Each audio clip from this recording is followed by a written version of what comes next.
सवय शिस्तीची. शाळेचा पहिला दिवस होता. घंटा झाली. मुले मैदानावर येऊन आपापल्या वर्गाच्या रांगेत उभी राहिली. आम्ही शिक्षकही रांगेत पुढे उभे राहिलो. सावधान अशी आज्ञा झाली आणि राष्ट्रगीत सुरू झाले.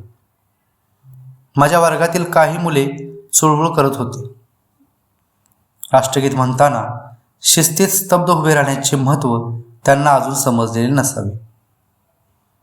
राष्ट्रगीत म्हटल्यावर मुले आपापल्या वर्गात जाऊन बसली. पहिल्याच दिवशी मुलांना न रागवता शिस्तीचे महत्त्व कसे पटवून द्यावे याचाच मी विचार करत होतो. मी वर्गात गेल्यावर मुले शांत झाली. एक दोन धीट मुलांनी गुरुजी गोष्ट सांगा असे म्हटले. मी म्हणालो, तुमच्यापैकी कोणी गोष्ट सांगणार असेल तर त्यांना सांगावी. मी आनंदाने ती गोष्ट ऐकेन.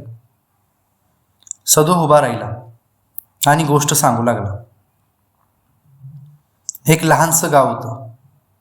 तिथं एक सुभेदार राहत होते. त्यांनी सैन्यात बरीच वर्ष नोकरी केली आणि आता घरदार सांभाळावं, शेतीभाती करावी म्हणून ते गावी राहायला आले होते. एकदा सुभेदार नेहमीप्रमाणे हंडा घेऊन पाणी आणायला नदीवर गेले. सुभेदारांनी हंडा पाण्यानं भरून घेतला आणि तो डोक्यावर घेऊन ते घराकडे यायला निघाले. सुभेदारांनी दोन्ही हात डोक्यावरील हंड्याभोवती गच्च धरले होते. कसला तरी विचार करत ते चालले होते. रस्त्याला लागूनच शाळेचं मैदान होतं. मैदानावर मुलं कवायतीसाठी रांगेत उभी होती. शिक्षक मुलांना काही सूचना देत होते.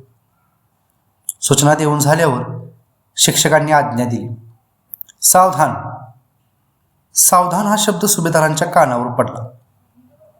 त्यांचे पाय चटकन जोडले गेले. डोक्यावरच्या हंड्यावरील हात आपोआपच झटकन सुटले आणि सुभेदार सावधान स्थितीत उभे राहिले. डोक्यावरील हंडा दणदिशी खाली पडला. त्यासरशी सुभेदार भानावर आले. मनातल्या मनात म्हणाले, अरे ही काही सैन्यातील कवायत नाही. सुभेदारांच्या डोक्यावरील हंडा खाली पडल्यावर मोठा आवाज झाला. शिक्षक आणि मैदानावर सर्व मुले सुभेदारांकडे धावत गेले. शेजारच्या पारावर बसलेला एक माणूस तरातरा पुढे आला. नेमकं काय घडलं याची कल्पना नसल्यामुळे तो म्हणाला, मुलं थोडी खट्याळेच आहेत, कुणाची पण थट्टा मस्करी करतात. चला रे पोरानो, निघा इथून. सुभेदार मात्र शांत होते. सावकाश त्याने हंडा उचलला आणि त्या माणसाला म्हणाले, गड्या तू नको मनावर घेऊस. मुलांनी काहीही केलेलं नाही.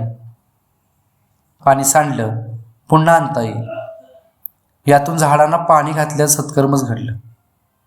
त्यामुळे मला आनंदच झाला आहे. अरे आयुष्यभर मी सैन्यात नोकरी केली. ती शिस्त, ती सवय माझ्या अंगी पूर्ण भिनली आहे. त्याची पावतीच आज मला मिळाली आहे. जे मी मिळवलं ते अजूनही मनामध्ये पूर्ण भिनलंय याचा मला अभिमानच वाटतो. वर्ग एकदम शांत झाला. गोष्ट सांगणारा मुलगा खाली बसला.